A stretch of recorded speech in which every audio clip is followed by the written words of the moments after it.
నేను కాలేజ్లో ఉన్నప్పుడు కొంచెం బాగానే చదివేదాన్ని, అందుకే 9.1 GPA వచ్చింది. కొంచెం కోడింగ్ కూడా చేసేదాన్ని, అందుకే జాబ్ కూడా వచ్చింది. అండ్ కోడ్ క్లబ్ అని అలాంటి వాటిలలో యాక్టివ్ కూడా ఉండేదాన్ని. కంటెంట్ క్రియేషన్ అని యూట్యూబ్లో వీడియోస్ కూడా చేసేదాన్ని. అండ్ ఫైనలీ నాకు డ్యాన్స్ అంటే ఇష్టమని ఫ్లాష్ మాబ్లో కూడా డ్యాన్స్ చేశాను. అండ్ నా ఫ్రెండ్స్ తోటి ఫుల్గా ఎంజాయ్ కూడా చేశాను. ఇవన్నీ నేను ఏదో ఫ్లెక్స్ చేసుకోవడానికి చెప్పట్లేదు. మరి ఎందుకు చెప్తున్నా అంటే, ఇప్పుడు ఇవన్నీ చెప్పకపోతే నెక్స్ట్ నేను చెప్పేది మీరు నమ్మరు, అందుకే చెప్తున్నా.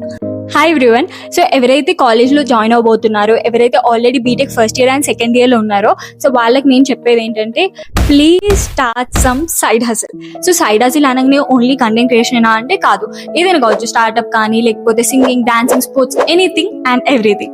సో కాలేజ్లో ఆబ్వియస్లీ మన ఎకడమిక్స్, కోడింగ్ నడుస్తూనే ఉంటాయి, దాంతో పాటు ఇదొకటి ఉండాలి.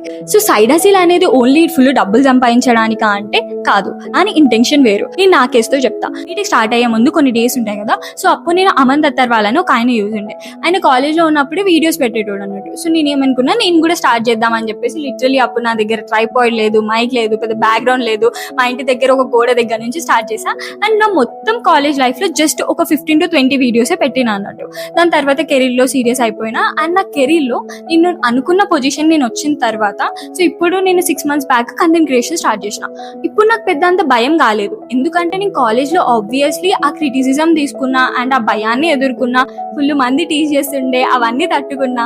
సో ఇప్పుడు నాకు పెద్ద భయం అవేం లేవు, ఎవరు ఏమనుకున్నా పర్లేదు అని పెట్టేస్తున్నాను. నేను కొత్తగా జాబ్ చేసినప్పుడు స్టార్ట్ చేయాలంటే అంత చేయబుద్ధి కాదు, కంఫర్టబుల్ లైఫ్ ఉంటుంది, మనకెందుకు అని అనిపిస్తుంది అన్నట్టు. సో బీటెక్ వరకు అనుకుంటాం కదా ఇవన్నీ కాలేజ్ లో చేద్దామని, అక్కడ టైం వేస్ట్ చేసి జాబ్ వచ్చినప్పుడు కంఫర్టబుల్ గా ఉండి ఎంత బోరింగ్ గా ఉంటది లైఫ్ కదా. ఇంట్రెస్టింగ్ గా మారాలి అంటే ఫస్ట్ మీ కాలేజ్ లైఫ్ లో కేర్లెస్ గా ఉండండి, నచ్చింది చేయండి, ఎక్స్ప్లోర్ చేయండి. ఆబ్వియస్లీ సెకండ్ ఇయర్ వరకు, థర్డ్ ఇయర్ వచ్చాక సీరియస్ అవ్వచ్చు, కానీ అప్పటి వరకు అయితే మంచి ఎక్స్ప్లోర్ చేయండి. అండ్ నచ్చింది చేయడానికి కొంచెం ట్రై చేయండి. రోజుకు ఒక 1 or 2 hours, అంతకు మించి పెద్ద అవసరం లేదు, లేకపోతే 30 minutes అయినా ఫైన్ కాలేజ్ లో. ఓకే, సో ఏదో ఒకటి స్టార్ట్ చేయండి. సో నేను ఏదో జస్ట్ ఓన్లీ చదివా, ఏం చేయలేదని మీరు అనుకుంటారని చెప్తున్నా. నేను అన్ని చేసా, అండ్ అవన్నీ బ్యాలెన్స్ చేసేటప్పుడు చాలా సాక్రిఫైసెస్ కావాలి అండ్ ఫుల్ టఫ్ డేస్ ఉంటాయి. కానీ చెప్తాను, వచ్చే సాటిస్ఫాక్షన్ ఏ స్క్రోలింగ్ చేసినా రాదు.